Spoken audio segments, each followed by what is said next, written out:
Hey, good evening, everyone. I'm Steve Keith, the president of Seattle Council of Navy League. And on behalf of the entire council, thank you for joining us. I'm proud to welcome you to the Port of Seattle Update, our second virtual replacement for the traditional dinner events that usually grace our normal year's calendar. We still plan to meet like this until we can safely be all together again. We're glad you can join us tonight, and if you would prefer to watch the proceedings on a bigger screen, you can search for Navy League Seattle in YouTube on your TV and watch the live broadcast there. I will note that it is a few seconds behind the Zoom broadcast, so don't have both of them open at the same time. Although you can't all see each other, we're happy to welcome our members and guests to the meeting tonight. And we're particularly honored to have among our number retired Admiral Steve Metrick and Joe Kuzmic, plus Navy League Regional President Larry Salter. Welcome all.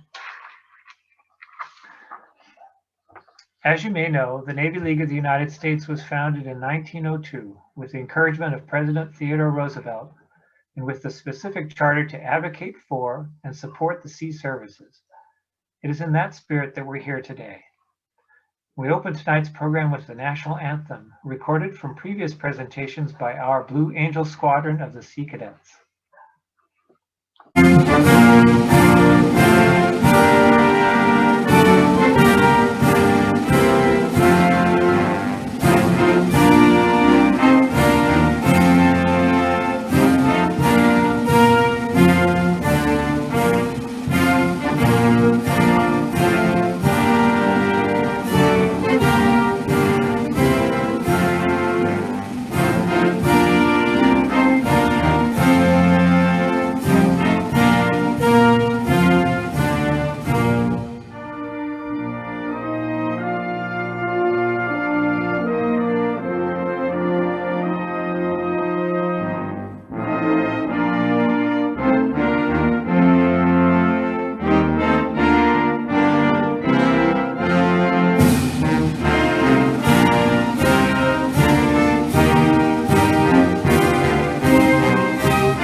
Thank you, Sea Cadets. We now call the meeting to order in the traditional manner of the Seattle Council by ringing the bell presented to us by former Council Presidents Tom and Diane Jaffa. Past President Jeff Davis will do the honors from our office and production studio on the waterfront at World Trade Center, Seattle. I call this meeting to order. All right, thank you, Jeff. Our agenda begins tonight with a short update on Seattle Council activities and plans, and then shifts to focus on the maritime sector, with a presentation from our featured speaker, Steve Metrick, Executive Director of the Port of Seattle, followed by a question and answer period. First, an update on Seattle Council activities and plans in 2001. Why don't you make that the whole screen there, Jeff? So on our first of our virtual evening events was in February, and that was our annual meeting. We got a lot of business done, and we had an update from Admiral Aiken, commander of Carrier Strike Group 3. And the format worked out okay, and we're glad to be able to do it again tonight. The Navy League Fly-In is taking place now. Many of you probably have never heard of the Navy League Fly-In. It's an operation organized by Navy League National every 2 years. And normally it includes dozens of Navy League members flying in to Washington, D.C. from all over the country for briefings and meetings with members of Congress and their staffs. This year, of course, it's being held virtually, and it's going to take place over a period of about 3 weeks. And in our case, our Vice President of Legislative Affairs, Laura Mather, and our former National Director, Mark Holler, and I are from our council are all participating in the fly-in this year. In fact, we have a meeting with Representative Adam Smith's staff tomorrow morning. And if you're curious about what is presented to the members of Congress, you can go right to the Navy League Maritime Policy, which is updated every 2 years by National Navy League. It's on their website. It was highlighted in the most recent issue of our Scuttlebutt, and it includes the Navy League's analysis of the most pressing and important needs of all the sea services. And that forms the basis of the briefs that we'll be presenting to the members of Congress. So we'll have more on that after it happens, but it's underway now. Of course, tonight is our Port of Seattle update. Invite everybody to our monthly socials that last Thursday of May and June. Open to everybody and free, of course, and virtually for now. In June, we're planning another evening event like this to feature the Coast Guard. And we hope to have Admiral Vogt speak to us, as well as hear from our adopted units and some of the service members, some of the Coast Guard service members. So that should be in June sometime. We'll get the word out to you as soon as the date is fixed. And then a note on the Fleet Week planning. As you have heard, Seafair plans no large in-person events this year because of the COVID restrictions.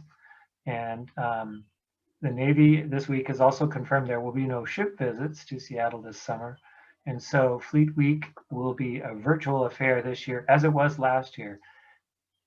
Last year, we scrambled a bit to put Fleet Week on in a virtual format, and it went very well. We're going to use some of the same events and programs that we used last time, and some of the lessons we learned to increase our reach. What we found was that Fleet Week actually reached more people than the physical Fleet Week sometimes does, because people can tune in from anywhere in the Puget Sound area, and indeed anywhere in the country. We had millions of visitors to the various events and content that was posted, not just by us, of course, but by the port, by Seafair, by the Navy, by the Coast Guard, by over 50 different entities ended up posting bits and pieces that all added up to a virtual Fleet Week. And that's what we'll be doing again this year. More to follow on that as well. Next slide, please. I'm also happy to announce that our council has won Outstanding Council Honors for 2020. That just came out in the last week or so. This is our 15th time winning that particular award. We were also commended this year for our communications, which I think was largely due to last year's very successful virtual Fleet Week. So we're hoping to do that again as well. And you can see on the slide, if you can read it, that the number of our sister councils here in the Puget Sound area also were honored for their outstanding work. So next slide, please.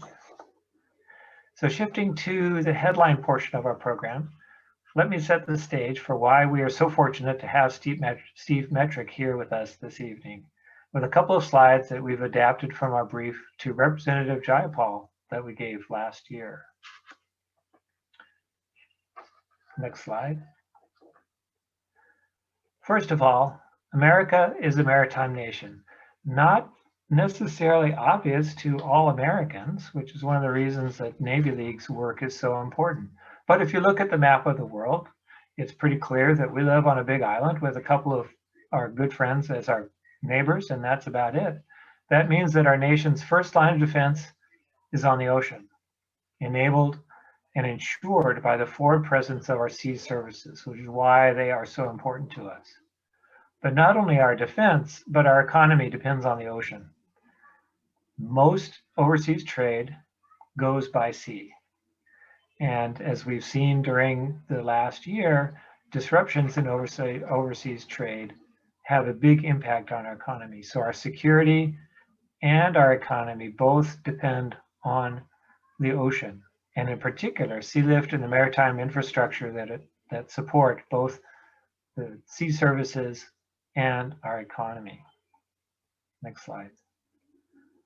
And of course, Seattle is a maritime city, a nexus of trade and national security with its strategic position and connections across the Pacific.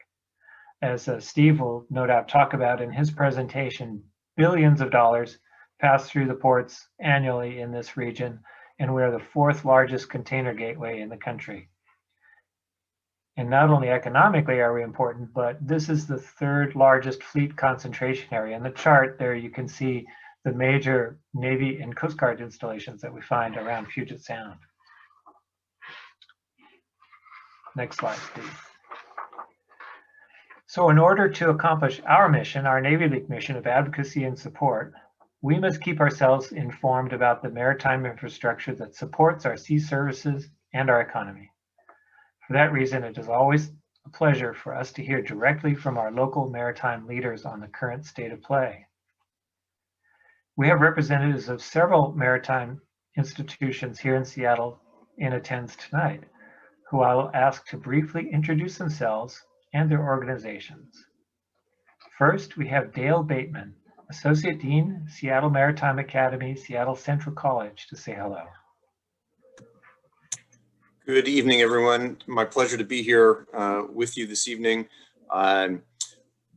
Seattle Maritime Academy, as I was introduced, is part of Seattle Central College. And because we are part of the college system, we have access to the entirety of the Seattle College District, which makes it really powerful for us to be able to partner with non-traditional portions of the educational program to introduce folks to the maritime. At SMA, our programs are built around two introductory level portions of the industry. We train folks to get their able seaman and their qualified member of the engineering department endorsements on their merchant mariner credentials. We've also begun to partner with other institutions so that folks can call Seattle Maritime Academy their academic home. After they go to sea, they can come back and continue their education, to continue both to get licensed as engineers or mates, and then to continue their general education as well, to begin pursuing degrees. And we're excited to be part of the broad maritime community here in Seattle and launch folks into careers in the maritime. Great, thank you, Dale. Next, I'd like to introduce Karina Martia Harris, who's Community and Events Coordinator for the Washington Maritime Blue Youth Maritime Collaborative. Hi, Steve, and hi, everybody. Thank you so much for having me this evening. As mentioned, my name is Karina Martia Harris, and I currently serve as the Community Events Coordinator for Washington Maritime Blue and the Youth Maritime Collaborative. I have a personal connection to the Seattle Navy League as I was a Sea Cadet actually many years ago. I also previously graduated from the California Maritime Academy this past year with the Bachelor's of Science in International Business and Logistics, and I'm one of the first of my family to graduate from college. About the YMC, or the Youth Maritime Collaborative, overall, it's an important goal of ours to help diversify as well as get youth involved within the industry. Currently, we are made of over 25 organizations and institutions. Some of those include the Port of Seattle, Seattle Skills Center, Sound Experience, the Center for Wooden Boats, Seattle Goodwill, Virginia Beach, and so much more. Currently, we work together to create educational and pathways for youth to get fulfilling jobs in maritime. We do this by providing internships as well as classes and experiential learning. This summer, we are currently hosting an amazing opportunity called the Youth Maritime Accelerator Project, which is an 8-week internship that will begin this summer. However, that will not be possible without employers. So we are currently on a search for employers. I'd be happy to provide more insight in the chat, as well as leave my email address if you all have any questions. Again, thank you so much for having me here. And thank you, Karina. And again, anybody who has questions for any of our guests, you can put them in the chat or certainly contact us afterward, and we'd be happy to put you all in touch. And next, I'll introduce my old shipmate, Delmas Whitaker, Senior Manager of Fishing and Commercial Vessel Services at the Port of Seattle. Hey, thank you very much, Captain Keith. So, little known fact in Navy history: Captain Keith was my chief of staff for the at Commander Naval Surface Group Pacific Northwest. So, really excited to be here. So, to all the Navy League family. So, as Steve mentioned, I'm Delmas Whitaker. I'm the senior manager for Fishing and Commercial Services. What that means is I have the honor and privilege to manage one of the Port of Seattle's first property, and that was birthed in 1914, which is Fisherman's Terminal. Fisherman's Terminal is the home of the North Pacific Fishing Fleet. We have anywhere from 200 to 300 of your independent fishing vessels that are out there helping to build businesses in Seattle and helping to contribute to a $10 billion revenue stream here in Seattle. So we're really excited to be a part of that. I also get the opportunity to manage Salmon Bay Marina and our Maritime Industrial Center.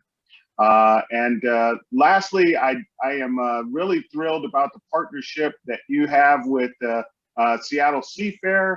I am a proud member of the board of directors for Seafair, and we love Navy League, and we love the work that you do, and we love the relationship that we have with Navy League. And we're as Steve mentioned, the hits from the program that you guys put on last year was absolutely amazing, and it kept the maritime industry front and center for folks, and didn't let us skip a beat, with this COVID thing. So, but we look forward to putting Seafair back on the map next year. The board of directors are working really hard to make sure we put things in order, and we look forward to partnering with you in 2022. All right, thank you, Delmas, and thank you, Dale, and thank you, Karina. And that brings us to our featured speaker for the evening.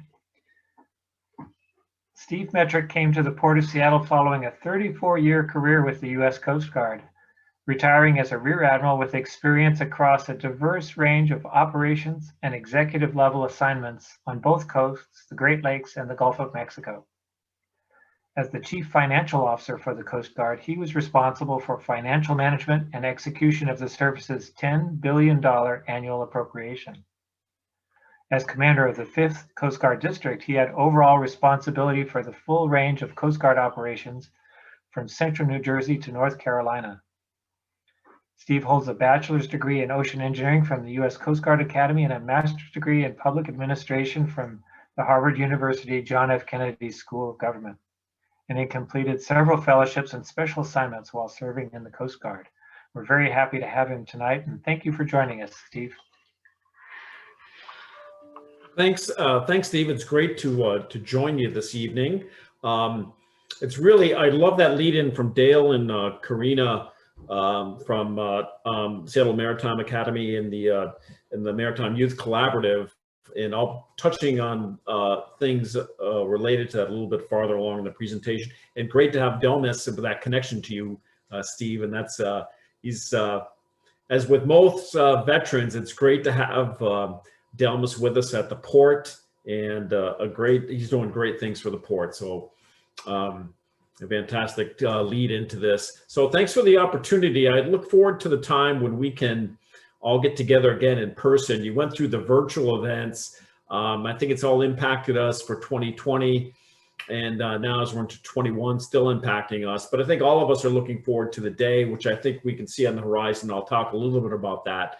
When the storm clouds will clear, we'll have weathered the storm, and we'll be back to meeting in person and doing more things. So that's really, I have a few slides, and of course my my over-industrious staff, I said, put together me a few slides, and I think they put a deck of almost 20 here. So I'm not going to give you death by PowerPoint, but I'm just going to move through some of these, talk about some things, and then maybe get to some questions.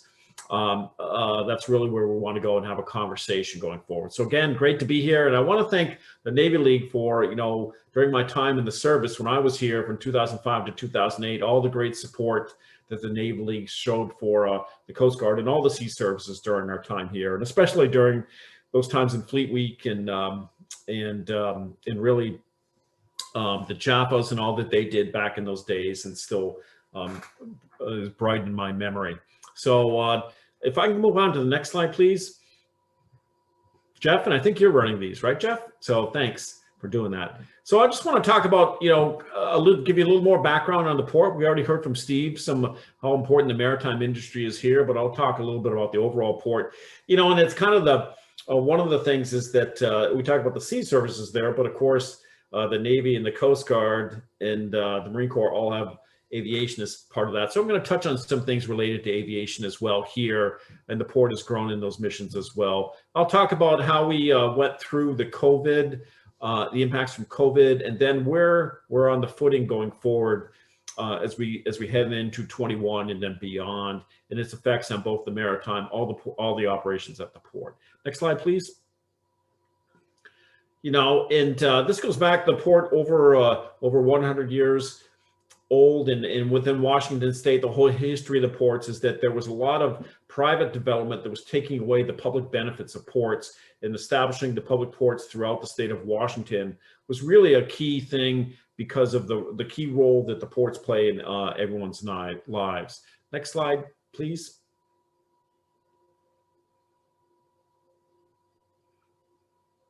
And really the port, as Steve was talking about, touches just about everyone's life.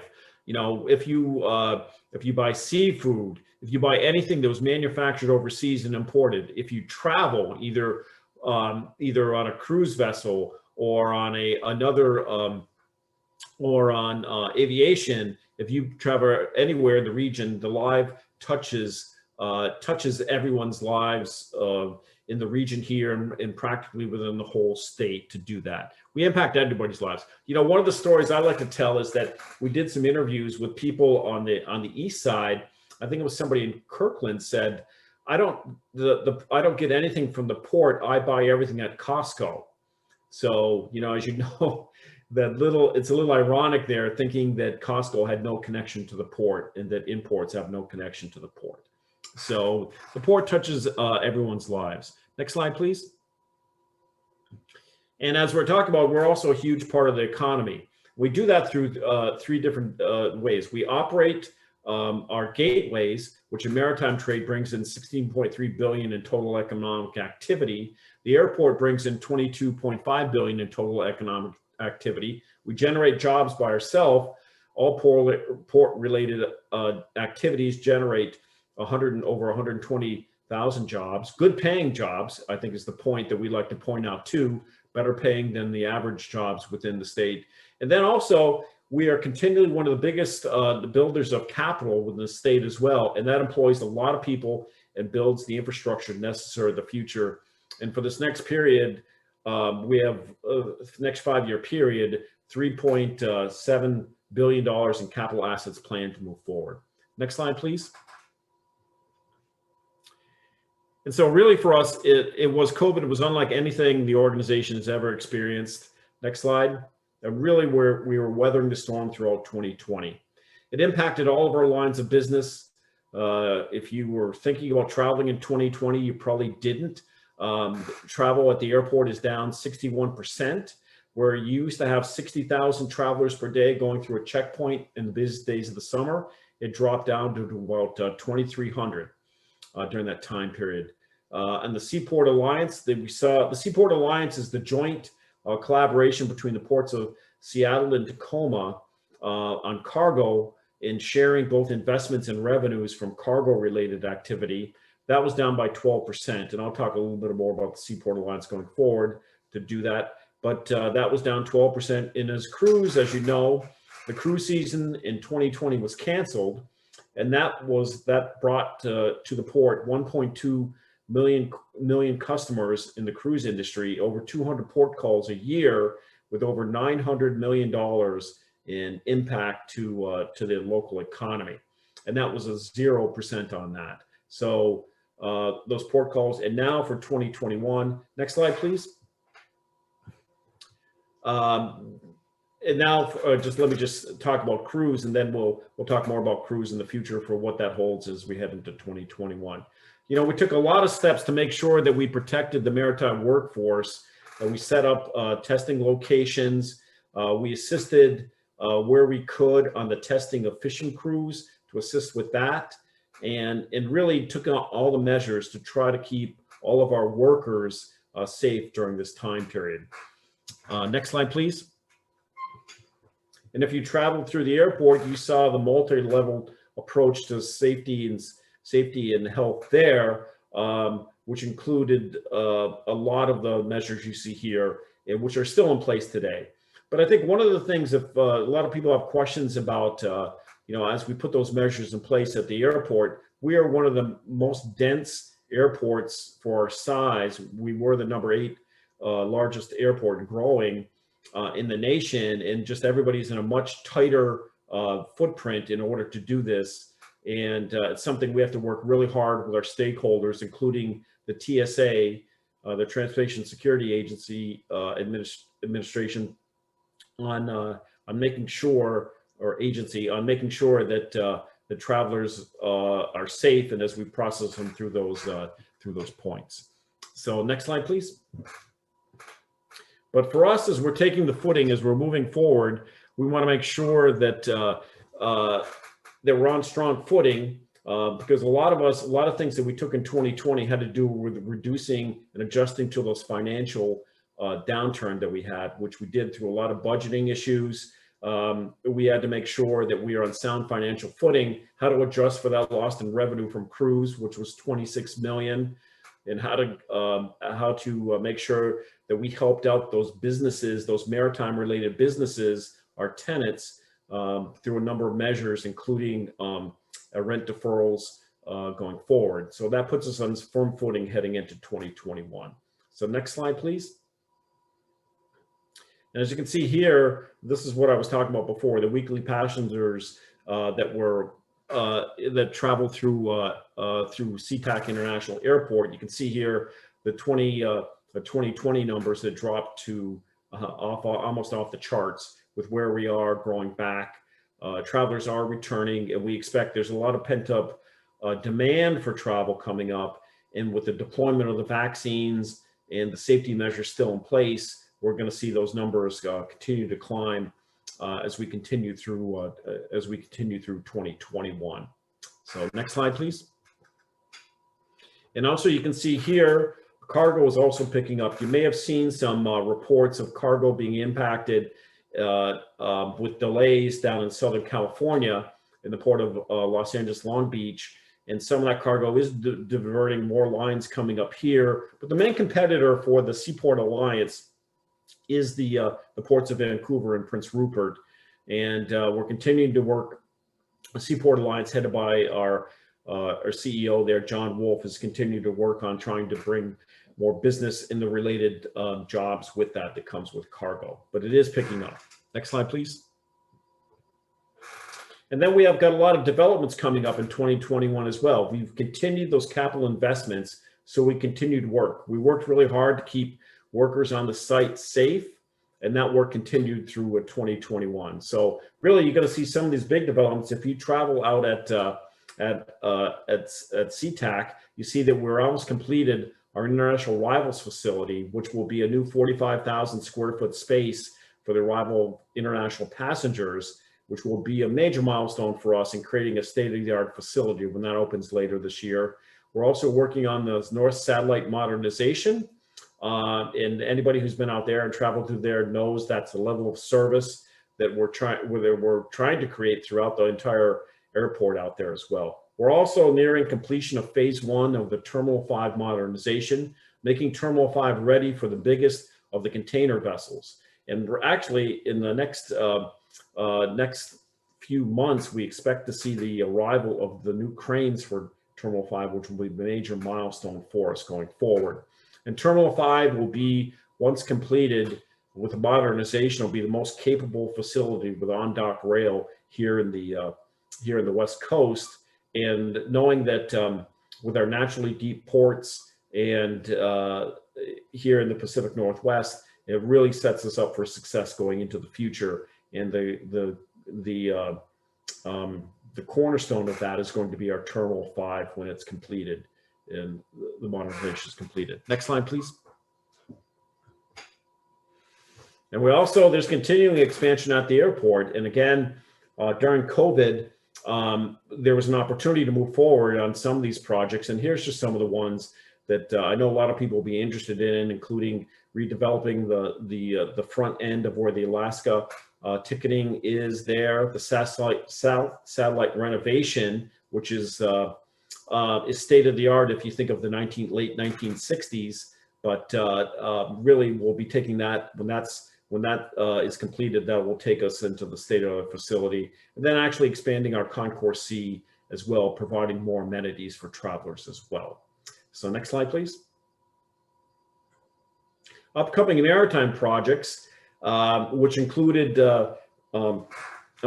Karina mentioned the Maritime Blue, our collaboration with the state. We'll continue that, our collaboration with them. And that's really what we're doing. And this is also on the Fisherman's Terminal. We're taking the ship supply store, which is one of the oldest buildings, if not the oldest building on port property, and we're transforming that into a maritime innovation center in collaboration with the state of Washington. So when this is completed, it'll be the cornerstone for the maritime industry for developing sustainable parts of the future technology and other things for creating that sustainable blue economy, which is really where the future is in the blue economy. I also want to talk about our electrification. Sustainability is an important part of what we do. We're actually working on with City Light on the electrification of Pier 66 and bringing power there, shore power for the vessels, the cruise ships that pull in there. And this includes the technology of bringing undersea cable to bring power to Pier 66 for the power necessary for that. And that's where we're working together with City Light on that as well. We've also developed the Northwest Ports Clean Air Strategy, which is a collaboration between the Port of Vancouver, the Port of Seattle, and the Northwest Seaport Alliance and the Port of Tacoma on making sure that we are decreasing our greenhouse gases moving forward. And so there's a lot of innovations as we continue to work on those projects, moving us and making the necessary infrastructure, and that includes keeping our legacy infrastructure going on as well. We have a number of projects, including upgrades to Fisherman's Terminal, Piers 91 around there, 6 and 8, and 91, and other investments around. And that's a big thing, is to keep our capital, to make sure the future is by making those investments today in that property. So next slide, please. And we're also investing in other recovery. You know, I mentioned Maritime Blue. Another part of that, Maritime Blue, is our partnership with the state of Washington to spur innovation. And this more than 24 startups connected with funders and mentors through this Maritime Accelerator to help to develop their business strategies and connect to investors, and then further develop these ideas in the maritime sector. We're on to our second cohort of that as well.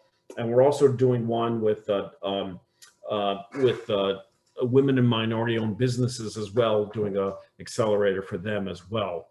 We're also, this is a great connection between what Dale and Karina were talking about, which is building that workforce of tomorrow. And one of the exciting things we're doing is that the Maritime High School, which we are working with Highline School District, in the Port Commissioner headed by Commissioner Ryan Calkins, has helped develop this idea of a Maritime High School and bring this together, a partnership with local support from employers and education leaders. And this class is actually looking as to the first class will be, inaugural class will be this September, and it'll bring this relationship to the Maritime High Schools, with the Maritime High School, and developing these career opportunities there. And I think actually Dale and Karina with talking about that, making sure that these pieces fit together going forward, which is really building the workforce tomorrow. As we know, many of us know that the workforce in the maritime side has been aging, and so we need to have workers to replace them, and this is an important part of doing that. And so it's going to be a great thing as we develop that. And we're also continuing, as you heard, on other developments on workforce development opportunities, and continue to develop those as well. We have a large, contributing in a large number of ways to the workforce of the future, both in aviation and maritime. Next slide. And that's it. I'd be glad to finish up here because I keep looking at the slides and go back to the video and see if there's any questions that I can answer. Well, thank you, Steve. We have time for questions sent in by tonight's attendees, and Whitney Moore, our Vice President for Communications, is going to ask the questions. Hi, Whitney. Good to see you. Hi.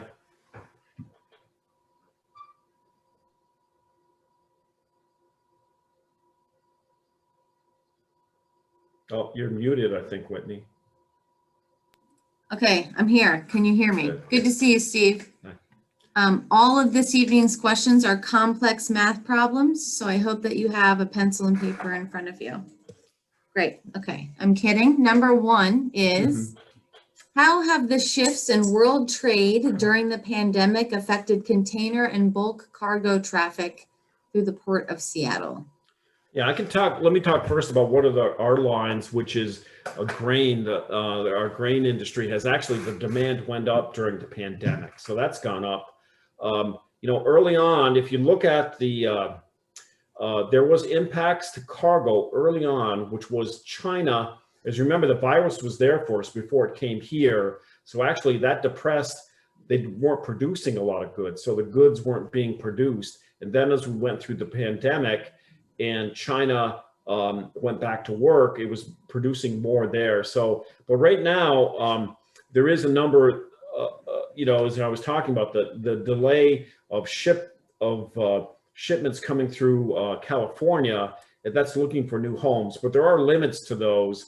And so I know that we're seeing some of those shifts now, but it's really our competition against the ports in Canada, which the Seaport Alliance is working on. And that's who our competition is, really the ports of Prince Rupert and Vancouver for those cargoes coming from China primarily.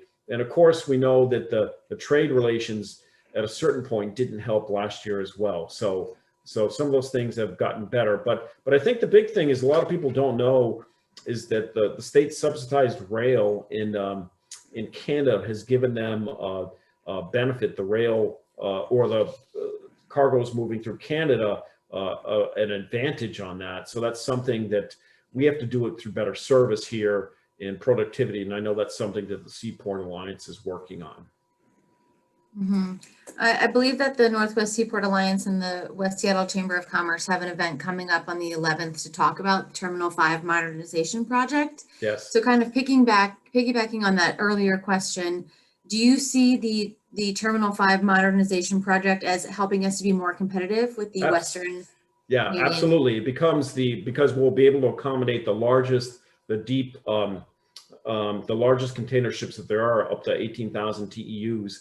And that will make us, with the on-dock rail, it will be one of the most capable terminals in the nation, and it will make us more competitive on that. Now, just that a lot of people aren't used to seeing an active Terminal 5, and I think that's what one of the meetings is about. Is that for people that haven't been here and haven't seen an actual active Terminal 5, it'll be a change for people. But it's an important change because it is a milestone for the competitiveness of Seattle as a container port. Awesome. Our next question: have you seen any effect from the closure of the Suez Canal last month? Any impact here? I don't think I have to say is I don't know. I haven't heard of that of being an impact on here. Of course, people are reconsidering investment. I'll just say this in general. People, that was a very large container ship. It was one of the largest container ships, and I think it made people pause to what kind of issues you can have with large container ships. But I don't think that's a problem for us here because of our deep waterway, natural deep waterways, and our channels and our facilities of how we work with those. So I've not seen anything. The impact here on the West Coast in Pacific Northwest. Okay. Third question: does the port have a position on vaccine passports, or the other requirements to show proof of vaccination in order to board planes and/or cruise ships? Now, those are, well, let's just say on planes, that's not, I can just say in general that the port supports people to get vaccines, that we believe this is a key to the future. But as far as having vaccines for air travel, that's not something that the Port of Seattle does or would have a role in that. That's really done at the federal level to do that. And I'm not, anyway, so that the FAA would have a lot to say that. Now, let me comment on the return of cruise, because we believe this is happening just in the last days, that a couple things related to the cruise season, which is the governor has talked about the vaccines playing an important role, because you have different sizes of cruise vessels. You have the international, the large vessels that carry up to 4,000 or 5,000 passengers that call here in the Port of Seattle. And you have the smaller cruise ships that carry sometimes 250 or less passengers. They're both on the Columbia River. We have some that operate out here, uncruised that operate around here. And the governor has said that has put a halt on those operations, but they're developing standards for vaccines. And that would require vaccines for both the cruise and both the passengers on some of those vessels. And actually the operators are thinking about that too. So the issue of having vaccines as a condition to get on a cruise ship is one that's really being discussed within the cruise lines. The CDC hasn't said specifically on that, but that's one of the measures that we're looking at for the restoration of cruise. Now, the cruise season here, usually would be started already. So there's a lot of things we're working on, but right now for us, as far as the Port of Seattle is, we want to make sure that the crews are safe, the passengers are safe, and the communities are safe in relation to the COVID and keeping them healthy. And that's what we're working on, working with all the stakeholders, including the federal, the CDC, it's primarily the CDC, but it could be the Coast Guard or Customs and Border Protection as well, to make sure that they're safe doing that, and public health here at both the city, the county, and the state level. So, but that's not something we do. That's not something, sorry to step in you there, but that's not something we do in isolation. It's developments or standards that we would work with those to make sure everyone's safe. I used to work for Holland America Line. I worked shipboard, and I can't ever remember the Port of Seattle coming on when we had over 2% norovirus infections or anything like that. So it was all regulated by like U.S. Public Health, and yeah, you weren't coming around taking people's temperatures, Steve. So, I don't know where you were, but whatever. The next question is also cruise related. Do you foresee any large scale cruise ship traffic through Seattle this year? Well, that's what I said. We're working on the steps. The CDC has just come out with the steps. We're digesting those, and it has to do, anybody who's reviewed those, you have to develop port agreements. And now everybody that knows the cruise season here, it operates on a three-legged stool. You have to have the ports of call in Alaska. You have to have, under the Passenger Vessel Service Act, you have to have a foreign call in the Port of Vancouver, and then you're coming back here to Seattle. And right now there's legislation from the Alaska delegation about removing that requirement for the foreign port call, but then you have to have agreements. So we're working all of that simultaneous. We're talking with the ports, we're talking with the CDC and the cruise lines, and we're looking at that. So I think the guidance is out. Before it was not possible because we didn't have the guidance, but now that the guidance is there, people are working through to see if it makes business sense to move ships for the time and you can appreciate this, Whitney, for the rest of the season, right? If you're going to move all these around, you're going to do all the vaccinations of everybody, and then you're going to move them. Does it make business sense to do that? And that's what we're working on right now. So do you just call Justin Trudeau and say, hey, look, hey, Justin, it's me, Steve. This is what we're thinking. Is it, or who works on that kind of? Well, we have been talking we have been talking to the general counsel from Canada here, and we've been working, keeping in contact with the provincial official in the Canadian ports, primarily with us, with Victoria on that, to make sure to see if there's any developments there. But we know that the Canadians have been they've prohibited it until next year. So something's got to change unless we change the law kind of on that. And then Canada's been a little bit more rigid than us with COVID response. If you fly in, it's a 3-day quarantine, Mhm. or if you drive, it's 3. Yeah, it's a little bit more regimented. So I'm always curious what the international relationships, when you're trying to figure something out on the fly, how does that actually get worked out? Okay, we have a question in the chat. Is it possible for you to give tours of port facilities for Navy League folks, maybe seeing actual loading and unloading of merchant ships as an example? Are you doing any kind of touring of port facilities at this time? That's a good question. I'd have to get back. I don't know, because we're abiding by all the rules related to that. But that is something we can talk with the Navy League directly about, setting up that and looking at behind the scenes and see what's possible. So we'll definitely take that back. And I know Delmas can remind me to look into that to see what we can do on that. So Okay, great. I'm sure Yeah. Delmas would love to take people up behind the scenes in Fisherman's Terminal as well. I'm going to volunteer him about that. 100%. Yes, sir. No problem. That's great.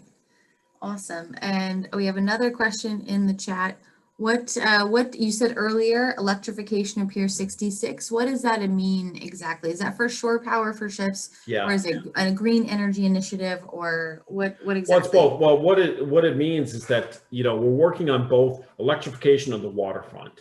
Is that one of the primary contributors to greenhouse gases is the vessels running at the dock, running on generators when they're at the dock. And so if we can remove those, the generation of greenhouse gases at the dock by allowing them to plug into shore power, which we were one of the first up at Terminal 91, we're one of the first terminals together with City Light to provide plug-in power for cruise ships. That's one of the options there. We're also electrifying. We need to get more power to Terminal 5 in our other terminals, like 18, in order to operate the handling equipment, the cargo handling equipment, electrification of those. And so you need energy for that, electricity to run that. And that's something where we have to go. And of course, there's the need for electrification of trucks as well, for the trucks that do the drayage and move of that. So that's all things that we're looking at. But that primary one is the one at Pier 66. We don't have power to get there except if we bring it up from Terminal 46 via a submarine cable to do that. And that's what we're working on right now. So much happening all the time. I think we've gone through all of our questions, but I have a question now. With the world always changing and always just in flux, do you ever get to leave the office at 5? Has that ever happened in the history of your career? Ever? Well, now I'm saving time. I live in West Seattle, and you can see I'm broadcasting from my dining room table right now. So, but as everybody here who knows that's been working during the pandemic, that time that you save on commuting, you're then putting in on the other side. And I only have a few things to do after this, so it's a relatively short night. So, well, that's excellent. And I just want to let you know, I recently got a new job, and I'm now the executive director of the West Seattle Chamber of Commerce. So it's an honor to have you as a resident and a neighbor. I also live in West Seattle. I'll come by for happy hour sometime. I've invited myself, it's fine. But it's great that we're neighbors. This is so nice. And I know you're an executive director as well. So, look, I mean, I've been an executive director for a week, and I feel really good and comfortable in the role. So let me know if you need any pointers. Congratulations, Whitney. We look forward to it. And that's great that we're reaching out and working to you. The Chambers of Commerce are important. And a matter of fact, I'm sorry, folks, we're having a dialogue here instead of a conversation, but we've been doing a series of listening sessions as well. And with the different groups, and that's one of the important groups to hear from. So congratulations, and we look forward to working with you. Thank you. It's nice because they represent so many businesses to talk to them rather than go to each individual business. If there are no more questions in the chat, Steve, would you like to? Sorry, Steve Keith, Yeah. Would you like to take over? All right. Yeah. Thank you, Whitney, and thank you, Steve, for taking the time to join us tonight. You have definitely helped us improve our understanding of current events in the Puget Sound maritime sector, and that will help us at Navy League in our mission of advocacy and support. Thank you. Before we close tonight, I'll put Larry Salter on the spot and ask him if he has anything to add from a regional president perspective.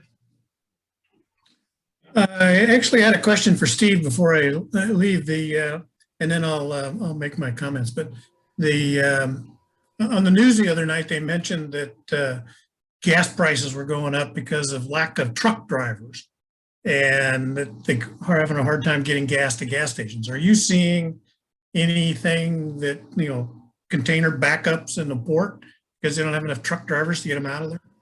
It's always not on the actual drivers. What was one of the shortages was it was cheap. There was Larry, not your exact question on the truck drivers. I don't know if that's a problem right now on the short haul and the long haul, but it was the containers. I don't know if you saw this story, which was actually containers, that some of those we couldn't get cargoes out because it was they didn't want to ship cargoes out because they wanted to get the empty containers back to China to fill them to ship to us. So that was one of the biggest choke points that was working through when we actually were getting called. I should have mentioned that too. The port of Seattle directly connects in Tacoma connect to Eastern Washington. How to get those from the orchards and the vineyards, how to get those products in the farmlands over to export. And it's through the ports. It's either through the Columbia River or the Port of Seattle. So, but Larry, that's I haven't seen that directly on that, but I know that trucks are always something that we have to manage. Thanks. And from a Navy League perspective, just congratulate the Seattle Council for being one of 11 councils out of 250 to get an outstanding performance award. The other outstanding council in the region was the Bremerton Olympic Peninsula Council, which I just happen to be a member of. And the Lake Washington Everett was a meritorious council recognized for that. And as well as Seattle and Tacoma, Lake Washington were recognized for their newsletters and social media, which they put under the header of Mackey Awards. So yeah, the Northwest region is doing very well, and as illustrated by the performance of our councils. And the only other thing I have to say is that on the 10th of June, we will be holding a in-person annual meeting in St. Louis, which I'm going, Mark Haller's going, and a couple other folks that you probably don't know. But thanks, Steve Keith, for the opportunity to say a few words. And Steve Metrick, thanks for your presentation. Nice job. Well, thank you, Larry. So everyone, that actually concludes the business of the meeting. We look forward to the time when this would mean a return to conversation with the others at your dinner table. But instead of that, we'll keep the Zoom call open for a while afterwards for a chance for everybody to chat. Anybody who wants to stay, you're welcome to stay. We want to thank you all for attending, and we want to thank our Navy League sponsors who make our work in support of the sea services possible. A number of our sponsors have been with us for many years, and we thank them for our continuing dedication to our mission. I want to thank also our volunteers who planned and presented this meeting, particularly Jeff Davis and Scott James, who handled all the backstage technical details and moved the slides around and all the video. Thank you, guys. A recording of the meeting will be posted on our website and our social media. And we welcome your feedback on how tonight's meeting has gone and how we can make future meetings better. As well as we'd like to hear from you any opportunities you'd like to volunteer to help with. Look for updates on coming events in the Scuttlebutt, our newsletter. The May edition will come out probably in the next week or two. And in our social media, we hope to see you at our social on May 27th at the Coast Guard evening event in June, date to be announced. Have a good evening, everyone. And now we'll leave the Zoom call open to stay open for some conversation. Thanks.